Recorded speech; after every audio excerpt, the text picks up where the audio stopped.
Қанша парадан тұрады? 30 пара. Қанша сүре? 114 сүре. Аят? 6666 деп те айтады, 6326 деп те айтады жалпы. Біздің айтайын дегеніміз, жалпы біз Құранға иман келтіреміз ғой, толығымен. Бізге мәселе өшер керек болып тұрды.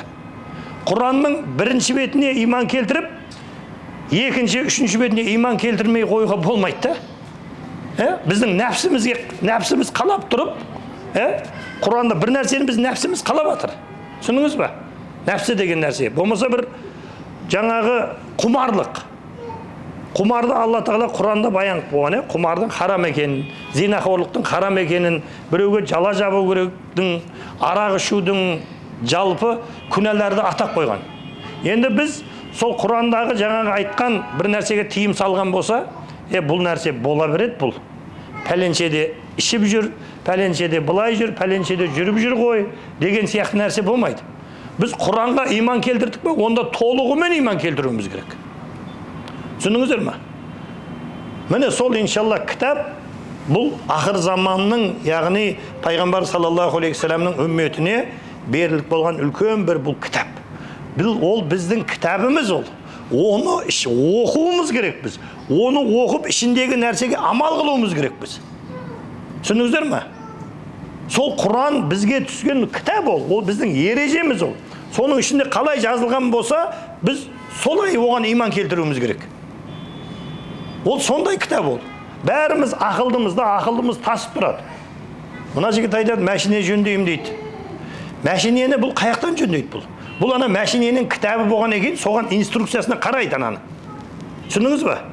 Егер сол инструкциясында мәшиненің не дейді? Бензин құй деп жазып қойған болса 95-92. Оған жоғы, бұның кітабы далбаса кітап бұның. Мен сәлеркімен жүремін десең, қай жерге де жүреміз? Жүре аламыз ба? Оған ақылымыз жетеді дейді, бірақ өзімізге келгенде неге ақылымыз жетпей қалады біздің? Или ақылымыз кем болып кете ме?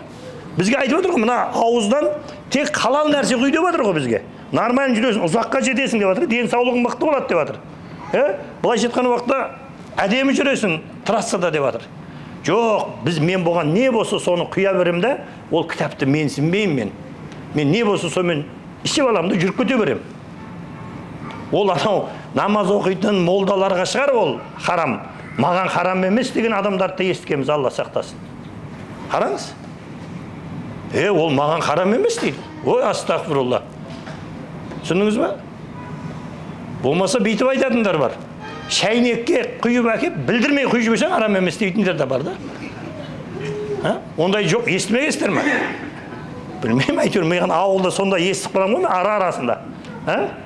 Сондайларды естіп қаламын да, сондайларды. Құдай сақтасын. Харамды халал деп болмайды. Халалды харамға да шығару болмайды. Өте сақ болмайды. Айтайын дегенім, жалпы Құранға біз толығымен иман келтіреміз. Аманту биллахи ва малайкатихи ва кутубихи ва расулихи. Енді пайғамбарларға иман келтіреміз. Пайғамбарлар, бұлар Алла Тағала тарапынан жіберген пайғамбарларға біз иман келтіреміз. Анау Адам алейхиссаламнан Мұхаммед саллаллаху алейхиссаламға дейін бүткіл пайғамбарларды толығымен ол біздің пайғамбар деп айтаймыз. Түсініңіздер ме? Иса орыстардікі демейміз. Узайр яһудилердікі демейміз. Ол пайғамбарлардың бәрі біздің пайғамбарларымыз. Түсініңіздер ме?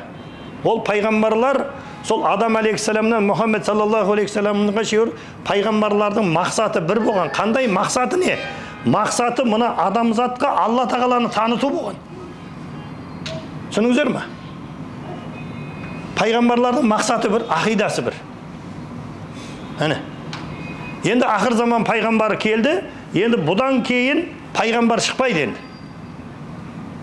Түркістанда бір пайғамбар шығып қап, бір көріп келейін деп зияратқа барып жүрмеңіздер, Алла сақтасын. Түсініңіздер ме? Болды, шықпайды енді пайғамбар. Енді бұл ақыр заман пайғамбар саллаллаху алейхи вассаламның тек үмметі шығады. Түсініңіздер ме? Бұл қандай үммет? Бұл қайырлы үммет. Несімен қайырлы? Адамдарды жүрген жерде жақсылыққа шақырып, жамандықтан тыйып жүретін, иман келтірген сондай бір қайырлы үмметпіз біз. Міне сол Алла тағаланың пайғамбарларына біз толығымен иман келтіреміз. Әрбір пайғамбар өздері немен келіп тұрды? Мұғжизалармен келіп тұрды. Мұғжиза деген бұл әулиелердің кереметіне біз иман келтіреміз де, кереметтің бар екеніне. Енді кереметтен жоғары адамның ақылы, былайша айтқан уақытта бір ақылға да саламайсың да оны бір. Ол мұғжиза, ол пайғамбарларға тән болған нәрсе. Қараңыз, пайғамбарға. Пайғамбар саллаллаху алейхи вассалам Меккеден Мәдинаға кетіп бара жатып, бір үйге тамақ ішейін деп, сусыны ішейін деп кірсе, не бар десе еш нәрсе жоқ деп жатыр да сусынға. Мынау ешкің не деп жатыр? Ол су алып кеткен ешкі, ода еш нәрсе жоқ деп жатыр да. Пайғамбарымыз саллаллаху алейхи вассалам алып кел оны деп арқасынан сипап сауып еді. Оның несі болды? Пайғамбар саллаллаху алейхи вассаламға ол сүт берді. Ол не? Ол мұғжиза. Мұғжизаға, Құдай сақтасын, мұғжизаға өшердегі адамдар өздері пайғамбардан мұғжиза талап етіп, сұрап алып, өздері сенбей қалған ғой. Олар бүйтіп ақылына келді, бұның қолынан келмейді деді де, келмейді деді. Сен әрбір пайғамбарлар мұғжизамен келген ғой. Сен өзің біздің мұғжизаңды көрсет деп еді, көрсетемін деді. Қандай мұғжиза деді. Олар бүйтіп тұрды да, мына айды екіге бөліп бер деді. Пайғамбар саллаллаху алейхи вассалам Алла тағаладан сұрады. Алла тағала айды екіге бөліп көрсетіп қойды. Осы мына Абу Құбайс деген тау, мына таудың атауы. Сонда айдың біреуі бір шетіне, екі шетіне көрініп қалды дейді. Қараңыз, сонда оны тек қана бұл жердегі жанында тұрғандар емес, ана керуенмен жан жақтан келіп жатқан адамдар ананы көрді да аңтан қалды. Мына не болып қалды деді да. Иман келтіремін дегеніңдер ғой, иман келтірмейсіңдер ме деді. Олардың ішіндегілер не деді? Біз пайғамбарды жақтырмай жүрген адамдар бұл сиқыр деп жала жаба бастады. Жоқ, пайғамбарларға келген нәрсе бұлар мұғжиза. Мысалы Муса алейхиссаламның асат аяғы, анау қолының бүйтіп нұрланып шығуы, асат аяғы жаңа жыланға айланып, ана сиқыршылардың несін жеп қоюы, осы сияқты мұғжизалармен көптеген пайғамбарлар мұғжизалармен келген. Біздің пайғамбарымыз саллаллаху алейхи вассаламның мұғжизасы қандай? Құран кәрім. Ол ақыретке шейін, қиямет қайымға шейін Құран не қылады? Құран жоқ болып кетпейді. Түсініңіздер ме? Міне біз пайғамбарлардың арасын иншалла ажыратпаймыз. Пайғамбарға түсірілген мұғжизаларға да толығымен иман келтіреміз. Альхамдулилlah. Одан кейін аманту биллахи ва малаикатихи ва кутубихи ва расулихи вал яумил ахири. Вал яумил ахири деген ақырет күніне иман келтіру. Түсініңіздер ме? Ақыреттің болатыны анық. Пайғамбарымыз саллаллаху алейхи вассалам кімде кім Аллаға ақырет күніне иман келтірсе, мына бір амалды істесін. Мысалыға, кімде кім Аллаға ақырет күніне иман келтіретін болса, қонағын сыйласын, құрметтесін деген сияқты, осы сияқты көп сөздерді айтады. Сол үшін ақыреттің болатыны анық. Бұлар айта береді, қиямет қайым айтатын, бұрында айтқан еді, молдалар қашан болады деп жатыр адамдар. Бізге ол қашан болады емес, ол қиямет қайым өзі негізі белгілері әзіргі уақытта болып қалды. Ақыреттің жаңағы қиямет қайым болу бұлар. Өзі көрініштері бар ғой біраз. Қараңыз. Міне сол сияқты ақырет күніне иман келтіргеннен кейін біз енді тағдырдың жаман жақсылығына да иман келтіреміз. Біздің тағдырымызға ауылда тұрып осыдан 5 жыл алдын, 3 жыл алдын біз осы пәленше, түгенше адам бәріміз умра қажылыққа барамыз да сол жерде отырып сабақ өтеміз, бәріміз умра жасаймыз деп біреу айтатын болса, мүмкін емес деме айтатын едік та біз. Сенбейтін едік оған бірақ біздің тағдырымызға Алла тағала жазған екен, бәріміз бір самолетте, бір автобуста, бір қонақ үйге келіп жайғастық, умраларымызды жасап жатырмыз, иншалла намаздарды оқып жатырмыз, Алладан сұрап дұға қылып жатырмыз. Бәріміздің тағдырымызға осы жерге келу бар екен. Бұл біздің тағдырымыздағы қандай амал? Ең жақсы амал. Түсіндіңіздер ме? Тағдырымызда ең жақсы амал. Енді мұсылмандар қандай болады? Тағдырына бір жақсылық жетсе, альхамдулиллахи роббил аламин деп айтады. Ал енді тағдырымызға бір жаманшылық жетіп қалса ше, онда да альхамдулиллахи роббил аламин. Құдай баламызды өлтіріп қойса, болмаса ауруханаға түсіп қалса, әкеміз қайтыс болып қалса, Құдайды жақтырмай қоямыз ба сонда? Құдай сақтасын. Болмаса, Раббым, біреулер айтады ғой жаңа. Неге беріліп кетеді, эмоцияға беріліп кетеді. Құдай біз саған не жаздық дейді. Сондай сөз ескесіздер ме? Көбінше үйлерінде біреулер қайтыс болып қалса, сондай сөздерді естіп жатамыз. Біз Құдайдың амал дәптеріне еш нәрсе жазамаймыз, Құдай сақтасын. Ондай сөзден тыйылу керек. Құдай, мен саған не жаздым? Құдай біздің тағдырымызға жазып қойған. Түсіндіңіздер ме? Біздің тағдырымызға Алла Тағала жазып қойған. Біз сол тағдырға разы боламыз, оны өзгерте алмаймыз біз. Тағдырымызда болды ма бір нәрсе? Альхамдулилля, Аллахтан бол. Түсіндіңіздер ме? Сол үшін иншалла біз толығымен иман келтіреміз. Одан кейін иншалла өлгеннен кейін қайтып тірілуге иман келтіру. Түсіндіңіздер ме? Ертең бәріміз мына дүниеде өтеміз. Дүниеге өткеннен кейін алдымызда қабір бар. Біз арғарай қабірден кейін арғарай тағы да махшар майданы бар. Кезең-кезеңімен, бірінші жаңағы ананың құрсағында, одан кейін мына жарық дүниеде, одан кейін қабір әлеміне, осылай барзақ әлеміне былай қарай не қылады, кете береді. Сол үшін иншалла өлгеннен кейін қайтып тірілуге иман келтіреміз. Ол да пайғамбарымызға келіп осы жерге адамдар бұл бізге не айтып кетті өзі дегенде, мына адам өлгеннен кейін қалай тіріледі деді де. Сен неше жастасың сен? 22-де? Нешінші жылғысың сонда? 2002 жыл бар ма едің? Жоқ еді, түсіндіңіздер ме? 30-ға келген адам 31 жыл алдын бар ма еді? Жоқ еді. Бірақ Алла Тағала не қылды? Бізді жоқтан бар қылды. Мына дүниеге біздерді адам қылып әкелді. Адамзаттың ішінде пайғамбар саллаллаху алейхи вассаламның үмметі қылды. Бұл үммет сондай бір не? Қайырлы үмметпіз біз. Альхамдулилля, Аллаға сансыз шүкірлер болсын. Еш нәрсеге налып болмайды. Біреулер жүр, сөз естіп қаламыз ғой енді. Дейді, баяғы СССР-дің уақыты жақсы еді деп жүрді. Қараңыз. Сол уақыт жақсы еді деп жатыр да. Ол уақыт келмейді енді ол. Ол жақсы болсын, жаман болсын келмейді. Бірақ, альхамдулилля, ол нәрсе не болып кетті? Жоқ болып кетті.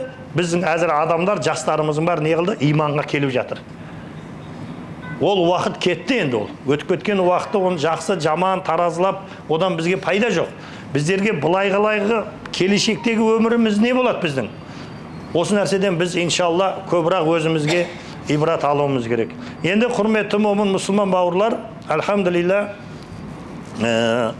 уақытымыз аз. Жалпы біз Мекке қаласындамыз. Мекке бұл иншалла жердің бетіндегі ең керемет Алланың рахымы түскен жер бұл жер. Бұл жерде аузымыздан шыққан, әсіресе қажылықта жүрген уақытта, қадам басып жүрген уақытымызда бір нәрсені ойнап та айтып қалуға болмайды. Түсініңіздер ме? Анау қайнысымен жездесі жүргендер болса, жалпылама иншалла не қылу керек? Ой, әзілдесіп те бір нәрсе алып қойды. Біздің бұл жерде иншалла айтқан дұғаларымыз қабыл болып кететін жер. Түсініңіздер ме? Сол үшін иншалла осы дұғаларға қатты мән беруіміз керек. Бұл қасиетті жер. Енді қысқаша Ибрахим алейхиссалам осы жерге келіп, мына Қағбаның тұрғызу жайында бір қысқаша айтып кететін болсақ, жалпы мына жерде Меккенің алдыңғы аты Бәкка еді. Бұл жерде ел жоқ. Түсіндіңіздер ме? Бағалде уағызымызда айтқандай, Алла Тағала пайғамбарлар түрлі жолмен сынап отқанда, сол пайғамбар Ибрахим пайғамбарға Алла Тағала 80 жасқа келгенше перзент бермеген еді. Бірақ Алла Тағаладан перзент сұрады, дұға қылды. Қараңыз, бір елден бір екінші елге көшіп бара жатқан уақытта жанында Ибрахим алейхиссаламның бірінші әйел бар еді, Сара анамыз бар еді. Сара анамыздың сұлулығы Хауа анамыздан кейінгі екінші сұлулық дейді. Анау ұзақтан көрген уақытта да оны нұр шашып тұратындай өте бір керемет сұлу болғанда. Сонда ана бір елден екінші елге келіп жатса, сол елдің патшасы көріп қалып, анау ұзақтан көріп тұрып айтады. Анау келе жатқан екі адамды көріп тұрсыңдар ма? Иә. Соған барыңдар да ана жанындағыдан сұраңдар. Егер күйеуі болса, сол жерде өлтіріп тастаңдар да ана әйелді маған алып келіңдер. Егер жоқ, ағасы болатын болса, екеуін бірге алып келіңдер дейді. Сонда жаңа патшаның алдына алып келеді.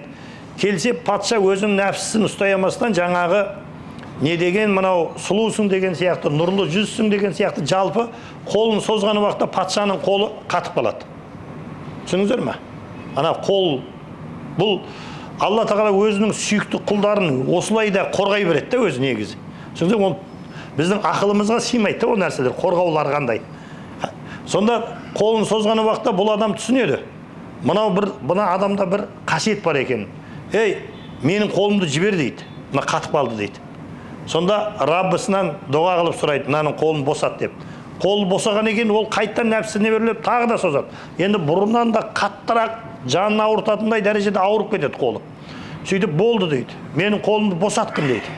Мен саған тимеймін дейді. Сонымен Сара анамыз бен Ибрахим алейхиссаламға жалпы сый-сияпат жасап, өзінің күңдерінің ішінен ең сұлу әдемісін, жаңа пысығын былайша айтқан уақытта әдеп ақылағы өте бір керемет Ажар анамызды қосып жанына, және оған көлік беріп, көп сый-сияпат жасап шығарып салады. Бұл Алланың мархаметі беріліп қойған. Содан кейін Алла нәсіп етіп, Сара анамыз сол пәлен жасқа келгенше бала көтермейді. Сонымен Ибрахим алейхиссаламның жалпы ойын біледі. Сонымен бұл біздің тағдырымызда жазылып қойған нәрсе деп Сара анамыз не қылады? Өзінің Ибрахим күйеуіне, пайғамбарына екінші әйел қылып некелеп береді.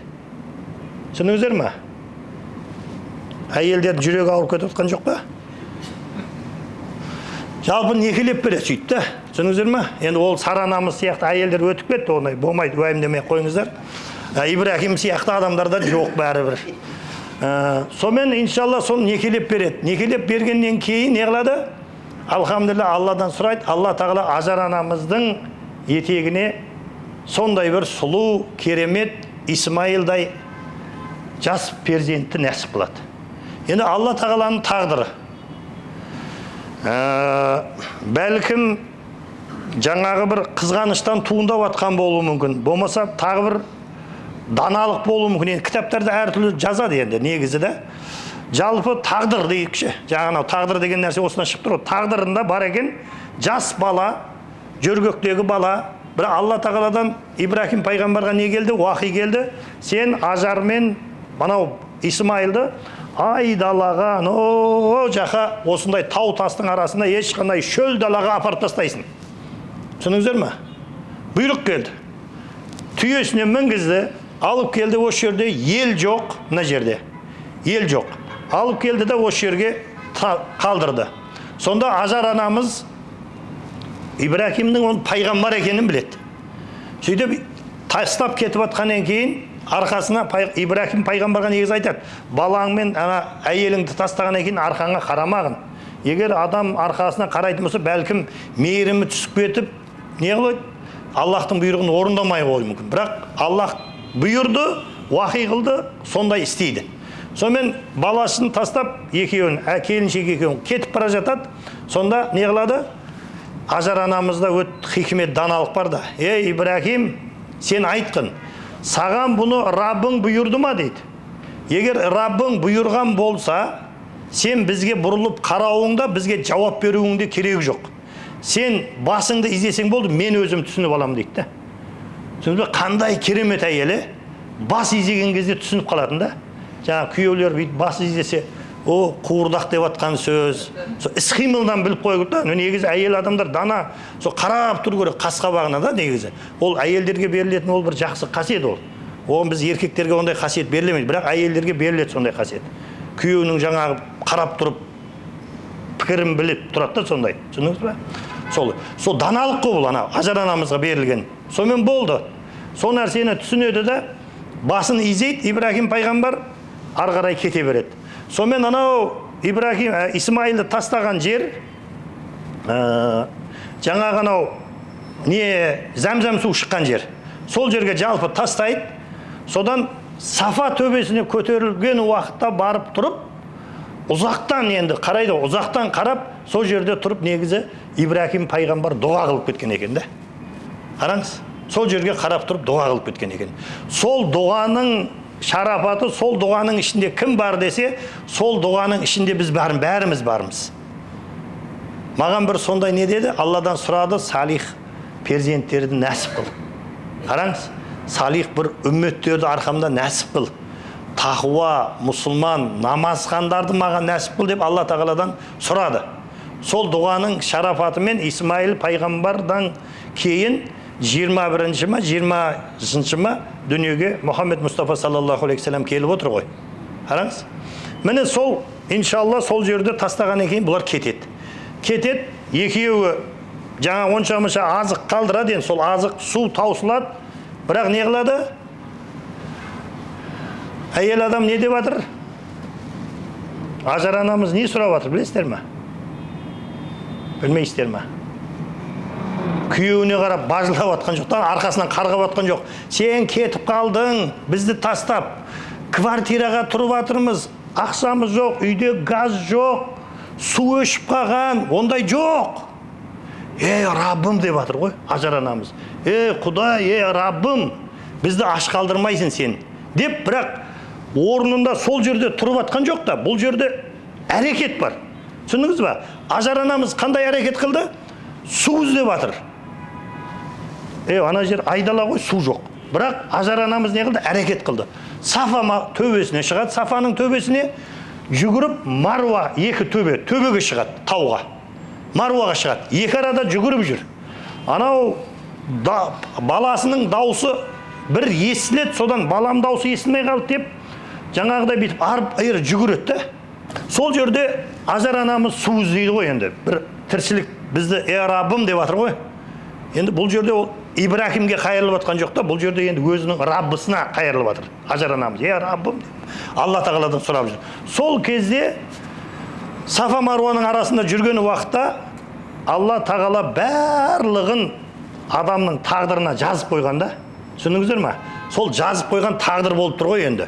Ана жақтан бала туылды, дүниеге бала перзент келді, оны мына жаққа әкеліп тастады. Сөйтіп неше жылдан кейін ана жерде жаңағы өсіп өніп мынандай ел болып тұр ғой енді айтатын сөзіміз. Яғни сол жерге келеді, қараса Жәбірейіл алейхиссаламды жіберіп Алла тағала қанатының ұшымен сол Исмаилдің мына өкшесінің астынан түртіп су шығарады дейді. Су шығарады дейді. Содан қараса су, жердің бәрі су атқылап жатыр. Бұрқылдап жерден су шығып жатыр. Ажар анамыз жүгіріп барып аң-таң қалды. О нәрсені, бұрын соңды көрмеген нәрсе. Су қашып кетіп жатыр. Енді суды бір жерге жинау керек. Ана құм, топырақты бәрін бір жерге бүйтіп жинап, ана суды тоқтату үшін зәм-зәм деп жатыр дейді ғой жаңағы. Түсіндіңіздер ме? Зәм-зәм деген жаңағы су толтыр, емесі су бізден қашып кетпе, тоқта деген мағыналарды береді дейді, ескі жаңа тілде. Сонымен соны тоқтатты дейді, суды жинау үшін тоқтатып жатыр ажар анамыз. Солай кірісті дейді. Сөйтіп Алла тағаланың қалауымен ол жерден не қылды? Зәм-зәм су шықты. Исмаил алейхиссаламның ізінен зәм-зәм су шықты.